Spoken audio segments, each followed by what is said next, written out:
Hello, everybody.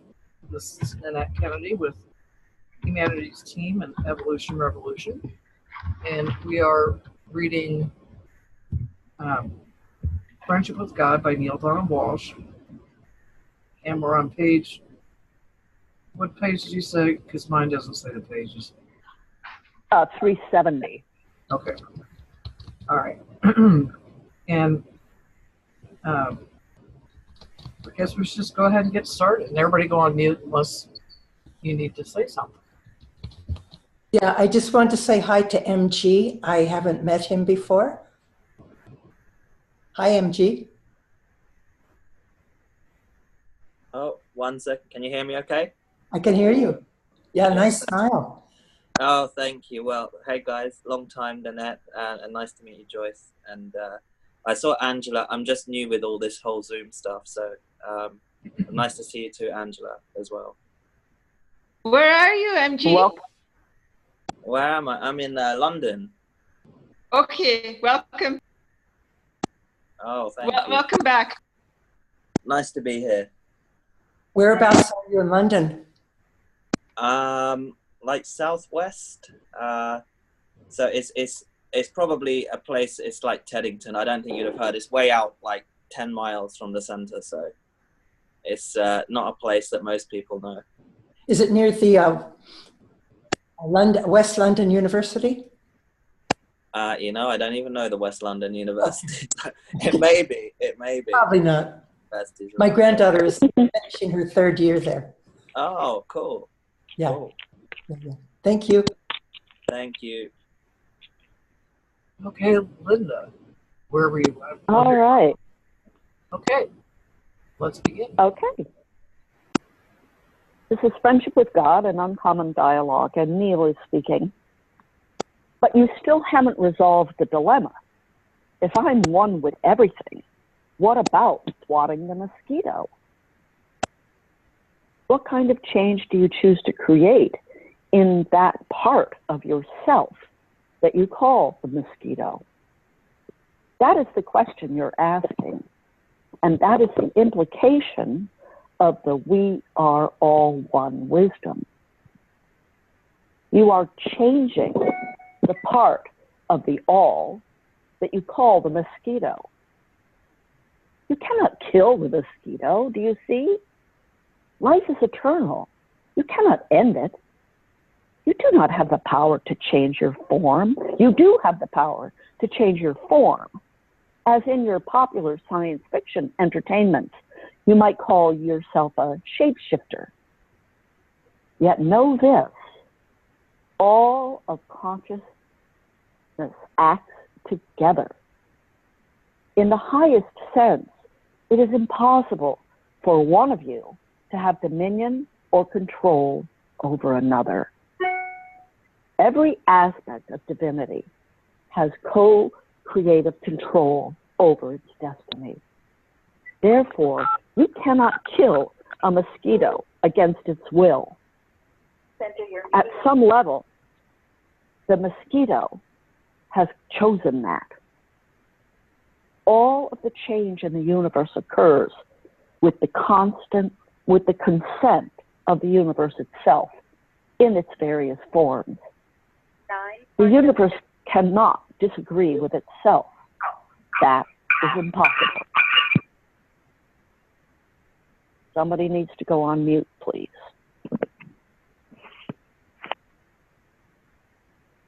This is dangerous talk. This is a dangerous teaching.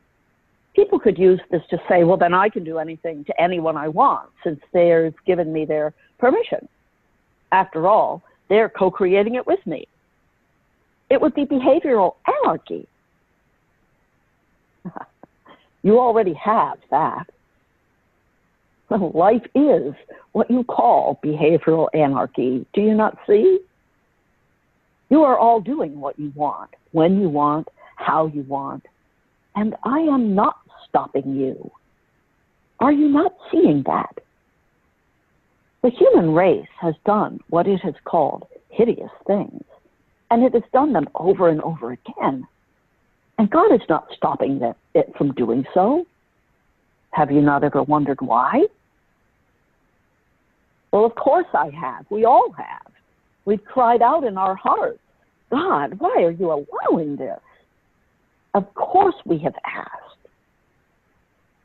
Well, do you not want the answer? Of course I want the answer. Good. Because I've just given it to you. Well, if that's true, I'm going to have to think about this. If that's true, it feels as though there is now nothing in place to stop us from doing incredible damage to each other, all under the guise of simply believing that everything in the universe agrees with what we're doing. I am just deeply troubled by that. I don't know how to deal with it. The doctrine of right and wrong, of crime and punishment, good and evil, everlasting reward and everlasting damnation, all those things which control us, all those things which give hope to the oppressed, all of them are wiped away by this message. If we don't have a new message to replace it, I'm afraid for the human race and the new depths of depravity that with which it could go to. But you do have a new message. It is at last the truth. And this message is the only message that can save the world. The old message has not done that. Do you not see this? Is it not clear to you? The old message, which you say has given humanity hope, has brought you none of the results that you hoped for. The old message of right and wrong, crime and punishment, good and evil, everlasting reward and everlasting damnation, has done nothing to end the suffering on your planet, to end the killing on your planet, to end the torture that you are inflicting upon yourselves. And that is because it is a message of separation. There is only one message that can change the course of human history forever, end the torture, and bring you back to God. That message is the new gospel. We are all one. From this new gospel emerges a new message of total responsibility, telling you that you are totally responsible for what you are choosing, that you are choosing it all together, and that the only way to change your choices is to change them all together. You will not end the torture of yourselves so long as you imagine yourselves to be merely torturing another. You will only end the torture when you are clear that you are, in fact, torturing yourself. This you can only see when you understand completely that it is impossible to do anything against the will of another. Only in that moment of clarity can you glimpse what you would have thought to be an impossible truth. You are doing all of this to yourselves. And this truth you cannot see unless you understand, embrace, and live the new gospel. We are all one. Therefore, of course, you cannot do anything to another that has not at some level been co-created with you. That would be possible only if we are not all one. Yet we are all one. There is only one of us. We are creating this reality together. Do you understand the implications of this? Do you see its awesome impact? Go now, therefore, And teach ye all nations. Teach that what you do for another, you do for yourself. And what you fail to do for another, you fail to do for yourself. Do unto others as you would have it done unto you, because it is being done unto you. That is the golden rule. And now you understand it completely. Shall we pause? Sure. Would someone like to start the comments?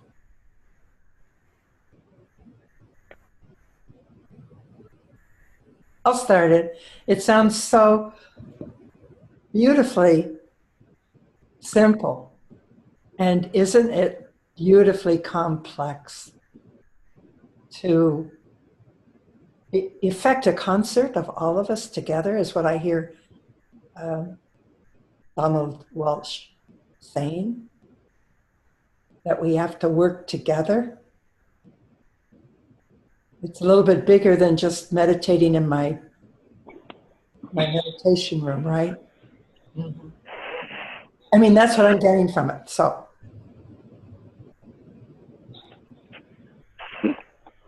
Hello. Hello, Anne. Hello, how are you all today? Good. It's funny, I like to think that we're all one because I really do believe that what I do does affect everyone else in some ways. But all I could think of today was, were we all one when we dropped the atom bomb?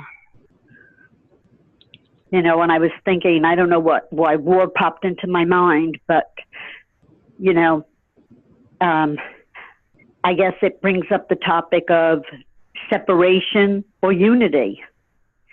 We're all one when we're unified, but when we separate ourselves from the whole, then we're not all one. Same thing with a country or a state or anything like that. So I don't know what that has to contribute, but that's it. Over. Well, I've got something to add to that. And I would not have thought about this until you mentioned what you mentioned, ma'am.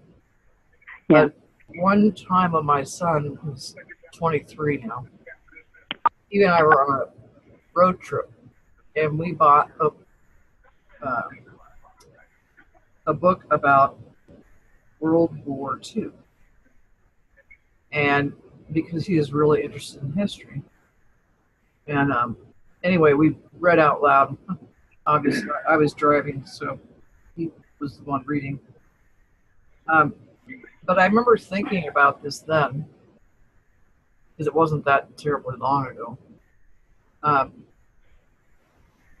I think sometimes we have to come from a place of like a separation to understand what it means to be acting as one. And I just think that if you're in this place of, and I'm thinking specifically about how long it took the United States to get involved with World War II and to sit back and not do anything and not act as one. And maybe it needs, I'm not doing a very good job of articulating this, but maybe what we need is to feel that separation so that we can say, no, this is not the way we're supposed to be behaving. We're supposed to be acting as a unit and, you know, look out for everybody on the planet. And the same thing happened with other horrible things on the planet, like the Rwandan genocide, where we kind of sat back. And then just most recently, I'm thinking, for those of you that saw Barack Obama finally stand up and say, Trump, enough is enough, and that we need to find our country's soul again. and we need to act and treat people by not being racist, bigoted, all these horrible things. And maybe part of this, what we're going through right now, because I'm having a hard time saying I feel at one with Donald Trump. Yeah, I'm sorry. I'm just going to be honest about that. It's a trial for me. Anyway, I'll just throw that out there. Over. I just wanted to come back at you, which is, I think that's a very good point about sometimes we need to be separate to see that we all are one, or to move closer to one. And I was thinking about in life, it seems like whatever I want, I seem to get the opposite. So, for example, if I say I really want love, then everything that's unlike love comes up for me to clear so that I can have love. Over. Agreed. I think sometimes when we say stuff like, I really want love, what the universe hears is, oh, you're having you want an experience of no love. It's like, because what we're giving voice to is what we're experiencing a lack of. And so what the universe will give us is more of what we gave voice to, which is the lack of. If you realize that you are love and that you're surrounded by love, even though it's not the experience you're having, it ends up bringing you love instead of looking at what you're lacking. Because the universe doesn't get, want, and don't want. It just gets whatever you're focused on. So when you're focused on lack of love, that's actually what you're creating more of. It's an interesting dichotomy. What this chapter does for me, and I've been having this experience now for a couple of weeks, thinking about specifically the swatting of the mosquito, because I think we get into this mindset of do no harm, and that's a living being, and I want to be at peace with everything, and I want to love everything. And then we have the experience of this annoying mosquito showing up and biting us.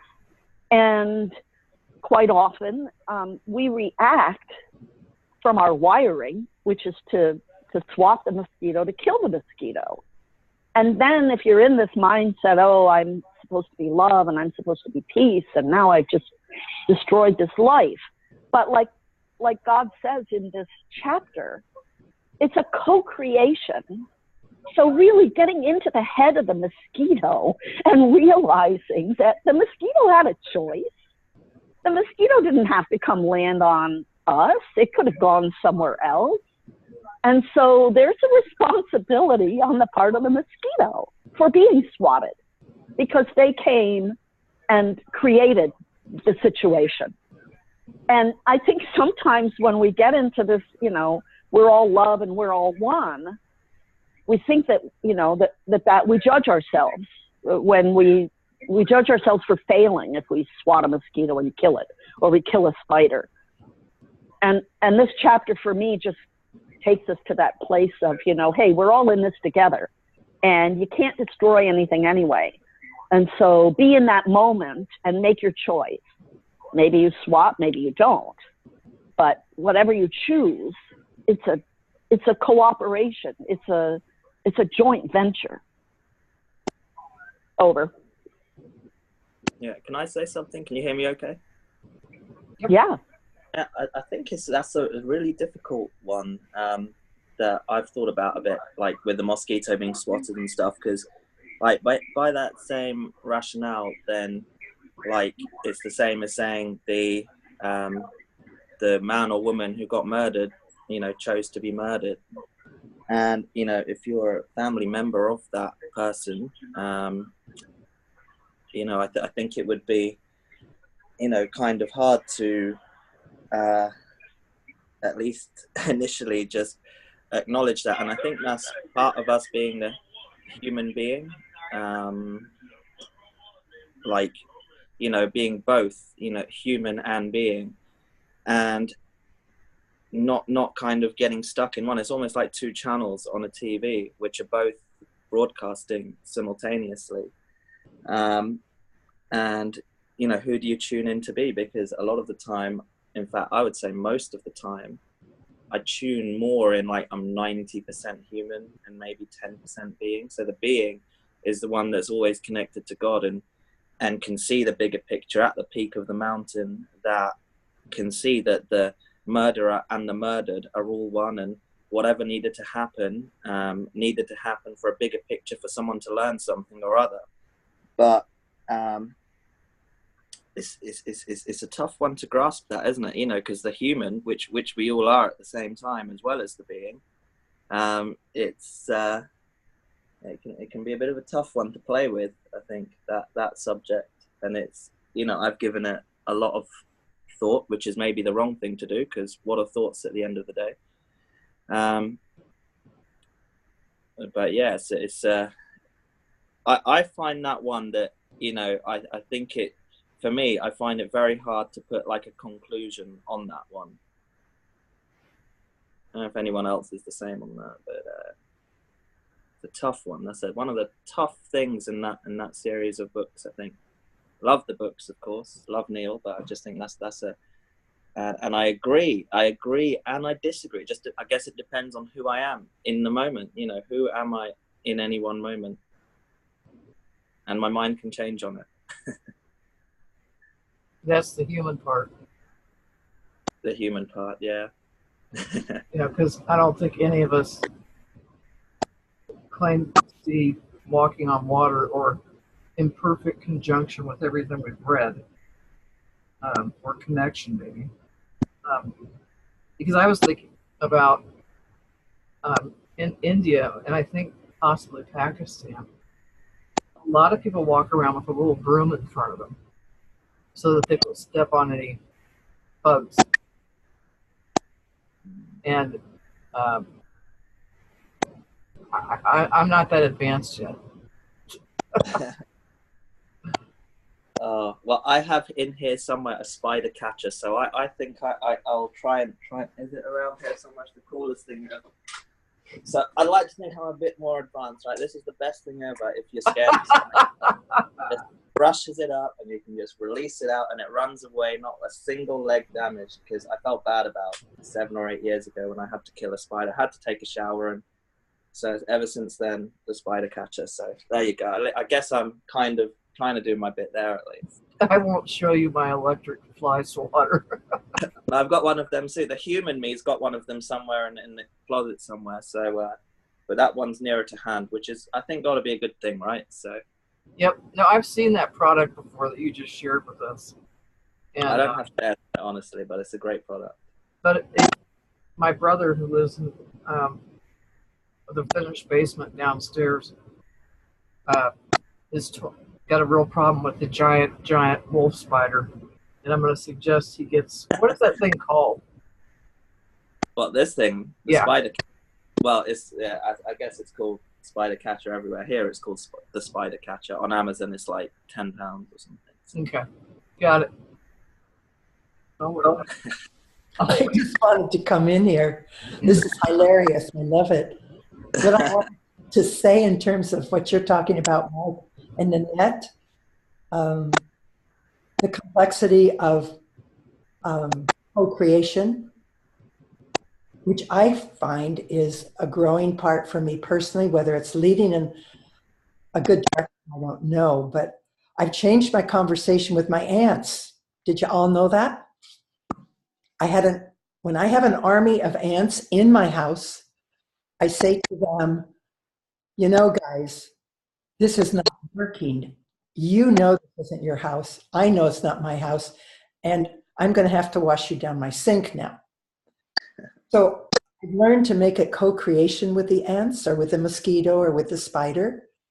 And when they threaten, there's armies of them all over my garbage I didn't put out last night. I think, Nanette, you talked about this. When the mosquito bites you, you swat it because you don't want to be bit. So when the ants actually invade my space, to me, the co-creation has come to a point of solution for, life. That's all it is. And it isn't that I'm killing them. I have to kill them in order to survive. I can't live with ants all over my house, or I can't live with a mosquito biting me, so forth, or a spider, whatever that name of that spider is, Nanette, that your brother has to deal with. I don't see those as either or answers. I see those as the growing relationship of all together. And we do include insects and reptiles and, you know, people and people like Trump. And for me, I know I'm not perfect, and I know most of you are doing it. I just don't hear it being said. I do see light, and I try to see the light in Trump rather than his behavior, which is frightening. And I try to relate to the love. Okay, go ahead. I just have to say, I'm one of the things, and I'll say it here, and maybe you'll say, hey, get off this call because we don't want people like you on here. And I've been away partly for this reason, but I have to tell you, and I was thinking of making some videos about, can you be pro-Trump and spiritual at the same time? But I have to say, and wow, this is like the big thing as well, I am pro-President Trump. I have been since before he began. So sorry, guys. I just have to say, because, you know, I can't sit here. You have to say your truth, right? Tell your truth to yourself about yourself, and then tell your truth about another. So, you know, I feel like I'm being a phony if I just sit here and then say, you know, that I'm a big fan of the guy. So, you know, he's not perfect. I don't agree with him on a few things. Israel, one of them. Abortion, I don't know about that. And there was one other thing as well. And some of the things he said, I'm just like, you know, yeah, maybe I wouldn't have said that. But anyway, I'm not going to get into a pro-Trump commercial here, but, you know, I just thought, you know. No, I think it's good that you bring it up, because, you know, oneness doesn't mean we're all singing the same note, because there's no harmony if we're all singing the same note. Mm-hmm. So, you know, to get past some of these things and deal with them is part of our journey. So I certainly don't hold any ill will, and I'm not going to ask you to get off the phone call. Yeah, well, you know, I mean, I have my reasons. I'm not going to get into it. I mean, don't get me wrong, if anyone asks me, because, you know, I maybe put too much attention into it, but, you know, yeah, I mean, I have to, you know, would say why, but I'm not going to, because, you know, I don't want to take up the call talking about Trump. I just wanted to put it out there because, and honestly, you know, just, I think that's the way to get to any, I don't know, any place that's worth going is to just be honest. And maybe I'm way off, but it's my truth, I guess, isn't it? You know, and obviously, you know, there's a lot of people, you know, like Hillary Clinton called, you know, half of Trump supporters deplorable, and, you know, that's not the case as I see it. You know, you look at these videos of when you're going to Trump rallies, these people aren't racist people. I mean, I think it's a bit crazy in that, you know, there was a quite a big African American support for him even in 2016, but that's now up to 36%. I don't think 36% of Black Americans are like misinformed, or, you know, they don't think he's a racist. I don't think he's a racist. He said some things which I think, if you've read his books previously, he wants to be sensational, like where he says they're Mexicans are coming over, they're rapists, they're this, they're that. But, you know, it was a combination of being, I think, very clever with the way he worded it, and to get free media attention on things like that. So, you know, they would be some things that hey, maybe I wouldn't have said that. But if I've actually searched for things where he's been racist myself, I find it very difficult to find that. And so, and then there's the video of him on the bus, yeah, grab women, blah, blah, blah, blah, blah. Okay, yeah, not great choice. He didn't actually do that the way I see it. So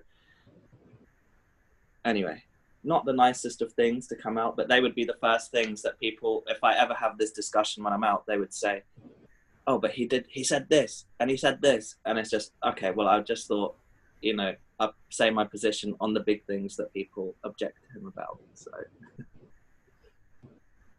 Thank you for sharing.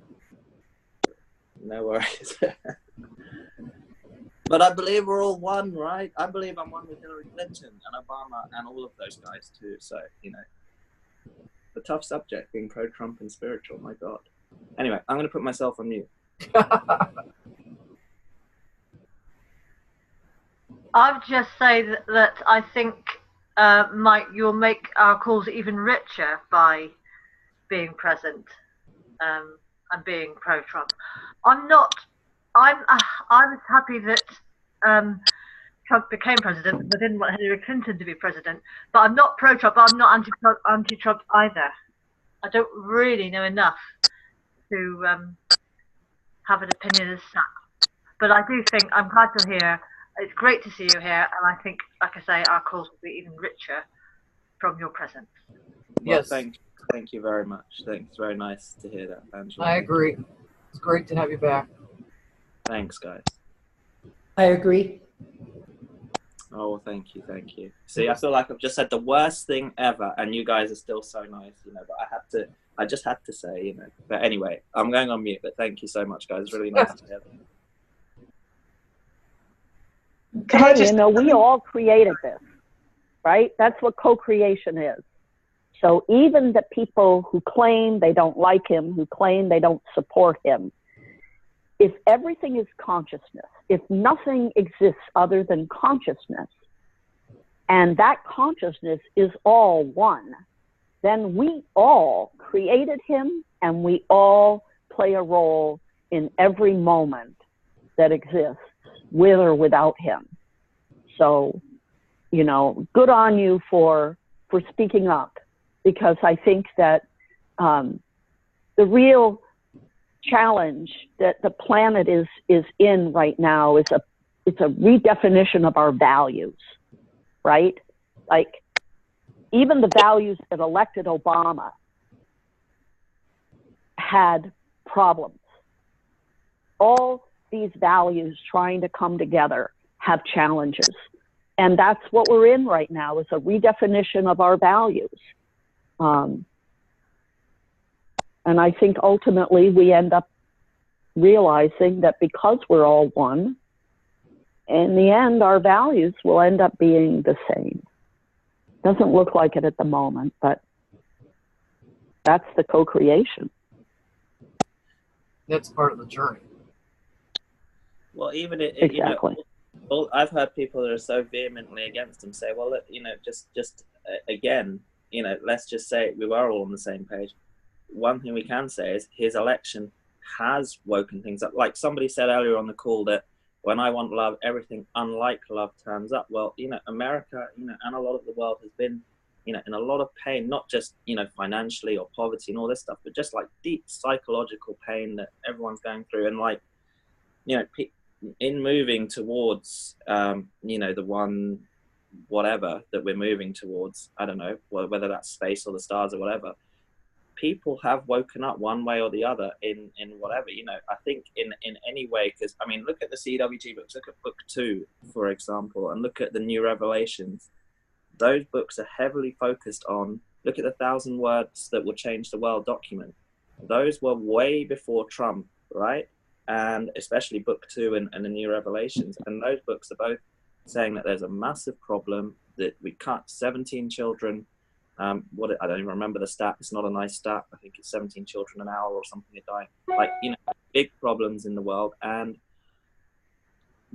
let's say I didn't agree with him, or I didn't like him, or I'm not pro him or whatever. I would say, hey, well, you know, still people's consciousness are being forced into thinking about the bigger picture, the world, whatever. And it's almost like that, you know, someone says you want love, and at the opposite comes up. It's things are now coming up. It's like that detoxification process, I guess, of just all of this stuff having to come to a truth, and not just like letting it slide by, you know.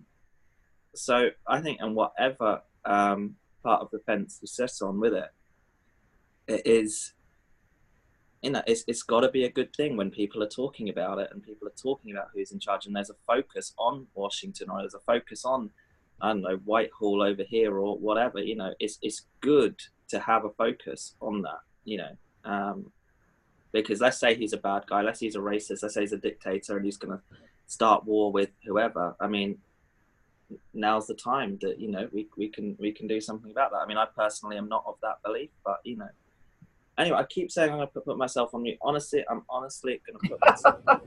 That is it. I'm not coming off mute now. That is.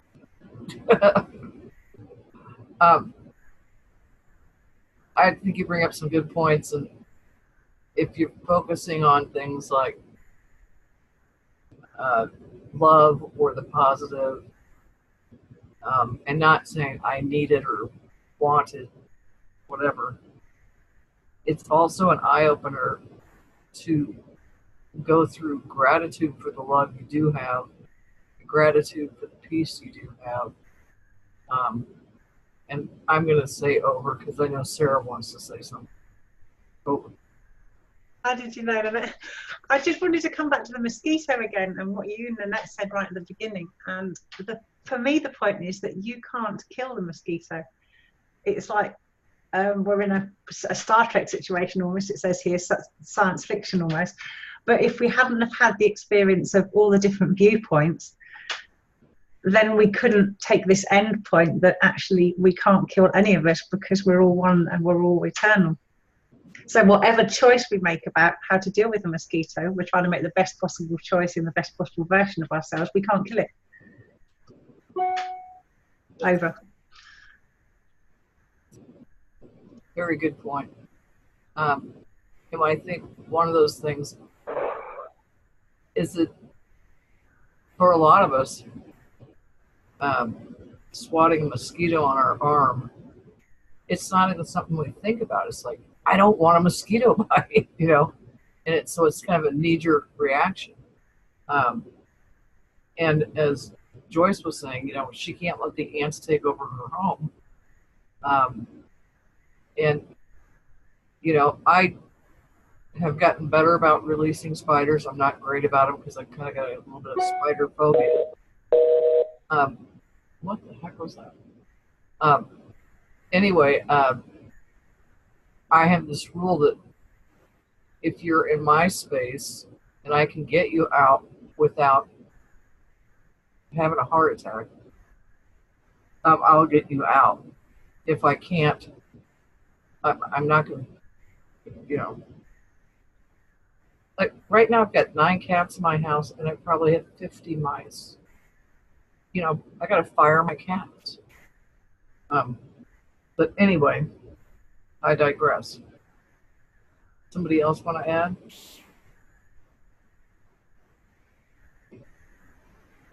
I just want to say, can you guys hear me? Yes.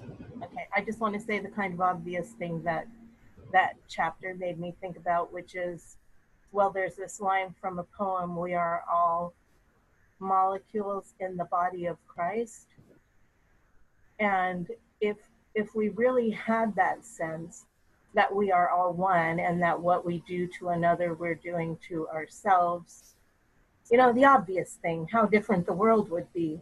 And when you were talking about wars and nations and the genocides and things like that, you know, if we as human beings looked at the other as a part of ourselves instead of as the other, you know, the idea that something that happens in Africa is not relevant to us, but if we are all the same body, you know, what happens to the toe matters to the hand and the head. So that was just really thinking about if people really took that do unto others as you do to yourself to mean it in that more literal sense of we actually are doing these things to ourselves, that could really change things. And also on the subject of the insects, you know, I try catch and release for spiders as much as possible. But yes, there is a time when your house is being invaded by ants it really was when I had my cat and they would swarm her food bowl, you know. I did prioritize my cat over the ants, and whatever. Sometimes we can't be as sort of zen as we might like to be about the pestilence, let's call it. But for the most part, you know, I really do try to think of other living things as having value if I can avoid, you know, killing them. But the ants and the crickets, when they take over my house, it is a co-creation thing. And they did kind of invade my space. So I don't know. That's my thoughts. Thank you for listening. Thank you. I like how this honesty of all these different things we're talking about, and that, like I said earlier, none of us are walking on water. We are on our journeys, and you know, I will definitely not kill something unnecessarily. And of course, that's in my mind. But I have a book that I'll recommend, not that we read as a group, but it's called Othering, and it was written in the early 1900s or mid 1900s by a gentleman named Edward Said. And it just points out through literature and history how we always are othering. You know, like we're saying, oh, well, the Japanese are the Japanese, they're other than us, or Tahitians are different than us, so they're other than us. But it talks about how this is ingrained in us a lot just through literature. And it's a very interesting read. And if anybody's interested, I'm just looking for the book on my shelf because I know I have not gotten rid of it. I just don't see it at the moment. But I will share the title and the author with you. It's not like a sit down and like be entranced into a novel, but it's being entranced into how we partially got to where we are. Over.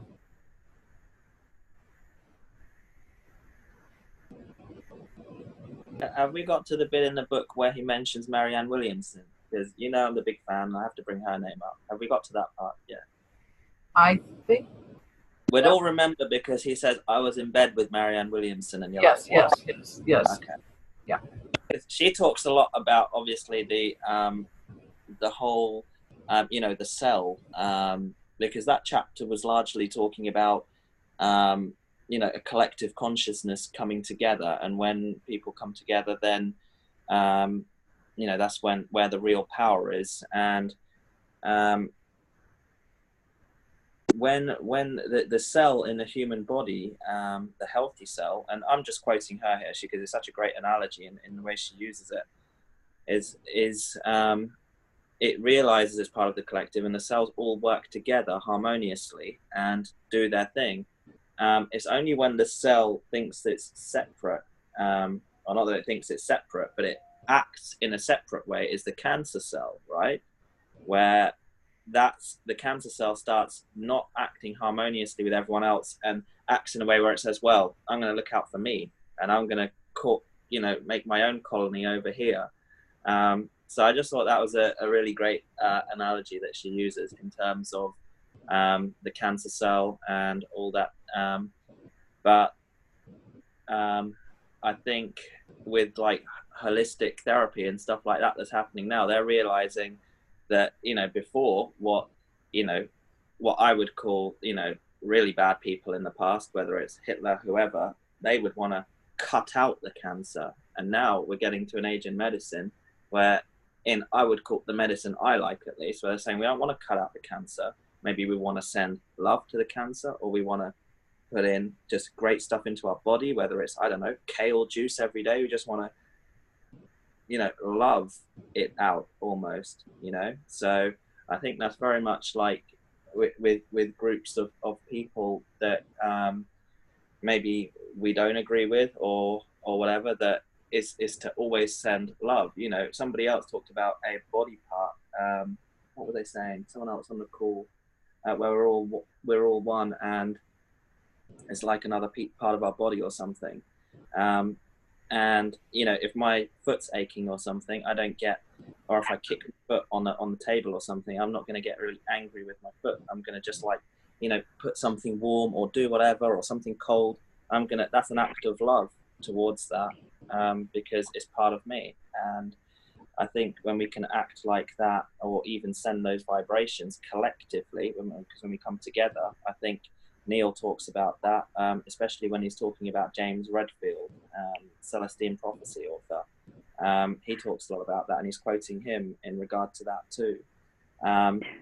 That's really, I think, the way to raise the consciousness, raise the vibration of the planet, which is ultimately the controlling force of everything, really, isn't it? I mean, that's God. When I talk about raise the consciousness or whatever, we're just talking about tuning into that God energy, moving out of human and going into being, and by doing that, becoming light and just attracting, everything to us. Even, I mean, look at the insects that we were just talking about. They love the light, don't they? Everything gets attracted to the light. So that's the key. And who else? Oh, that's the key. Like, I've sussed it. I'm not kidding, but that, I think, is a big key. That's a huge key in how I see it. And I don't know if anyone saw that What the Bleep Do We Know documentary that came out, like, I don't know, 15 years ago or something. And who was that scientist? I think it was that quantum physicist guy that was talking about the meditations they did in Israel. And I think even at the White House or in Washington as well. Washington. Yeah. And isn't it something like the murder rate just dropped like crazy, right?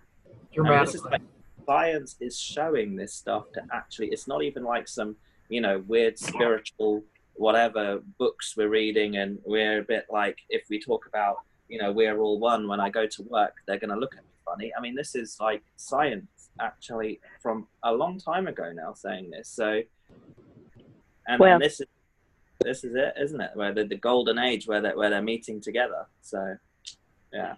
I'd like to make one comment before we end the call. I quoted Matt Kahn, and he has 4 words that says, "Whatever arises, love that." Over. Yep.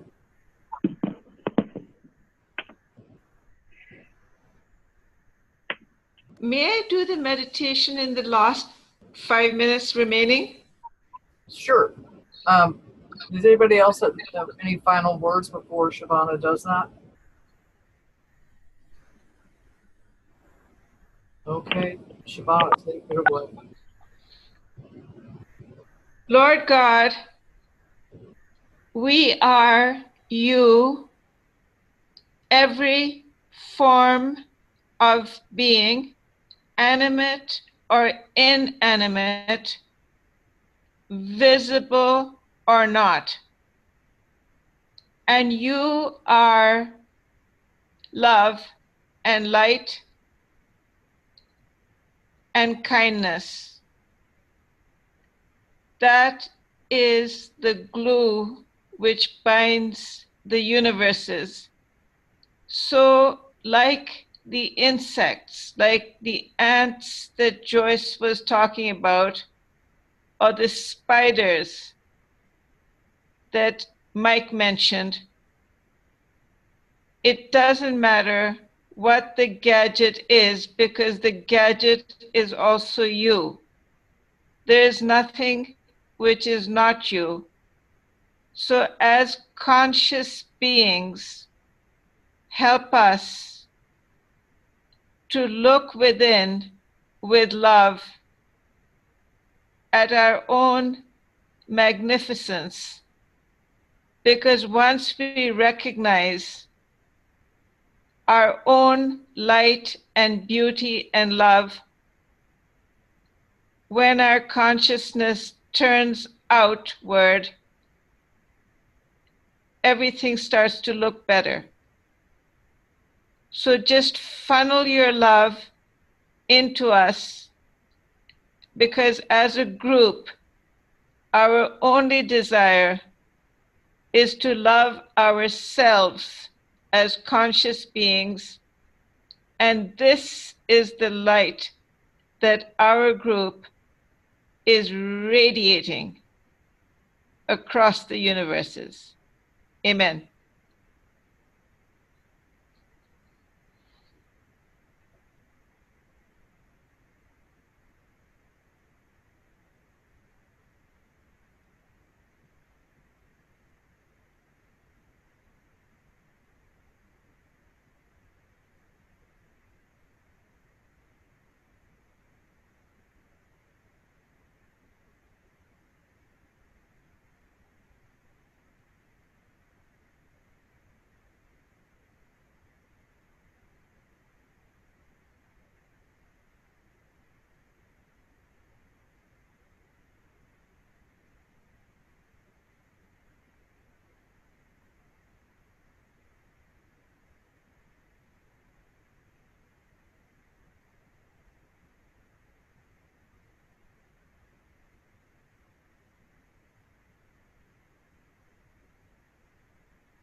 Thank you, Shabana. You're welcome. It was a very, very powerful meditation. It was beautiful, Shabana, and everybody. That beautiful, powerful. Thank you. Yes, it was. Well, it's always sad when we get to the end of the hour, but we're there. And I did look up, the next book is Communion with God. And I don't think we'll get to it next week, so I wouldn't flip out thinking you need to get that book by next week. But Communion with God is the next one in that list that Linda you sent to me. So I won't be here next week. I have a class on Sunday. I'll miss okay. you. Well, we'll have a recording of it. Oh, it's on Facebook? Yeah, it's on Evolution Revolution page, and it's on the Community Circle page. So if you just go to Evolution Revolution, usually within a couple days, although sometimes it's more than that. But usually within a couple days, that's where you can listen to the recording. It's called Evolution Revolution. Revolution. Thank you. Yeah, it's a group page. You just need to go over there and say, I'd like to join. Yeah. So, all right, and I will. I'll try to write to everybody and just say, here's the. My brain's not working. Here's the recording of last week's call. All right, I love you all.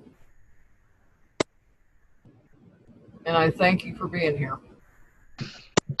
We love you. I love you too, Nanette. Thank you. You're welcome. Thank you all. Yep. And thank Have a great day. All right. Thanks. See you again. Bye. Great to see you. Bye. Bye-bye. All right. Bye-bye. Bye. Bye.